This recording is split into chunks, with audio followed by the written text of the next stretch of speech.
हे काय आहे ना ते तुम्हाला मी पुढे सांगते. तर हाय, मी Arsala, welcome to my mini vlog. काल रात्री ना ड्रायफ्रूट्स वगैरे भिजवून घेतले होते. ते छान असे भिजले पण होते आणि सकाळीच ना पालखी बघायला भेटली, कारण आज स्वामींचा प्रकट दिन होता त्याच्यामुळे. टिफिन वगैरे बनवून दिला ह्याचा आणि आता हे काम करायला घेतलं.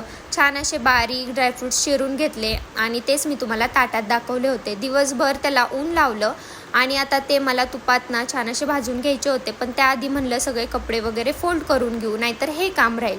मागच्या वेळी मी जेव्हा तूप बनवलं होतं ना, ते एका डब्यात ना साईडला काढून ठेवलं होतं याच कारणासाठी.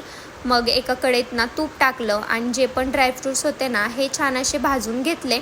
जास्त नाही भाजायचे, नाहीतर कडू लागतात परत खाताना. आणि ज्या काही बारीक शेवया होत्या त्या पण तुपात भाजून घेतल्या. एका साईडला वेलची पूड बनवली. म्हणलं उद्या ना माझी घाई गडबड व्हायला नको म्हणून.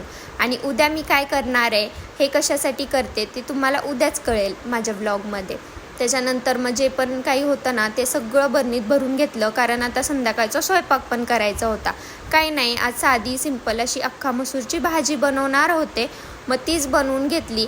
आणि हा तसा पण लेटच आला होता म्हणून मी जेवण केलं आणि माझ्यासाठी येताना हा चहा घेऊन आला. असा माझा नवरा आहे. तर आजच्यासाठी एवढंच होतं. भेटूया नेक्स्ट व्लॉगमध्ये. बाय.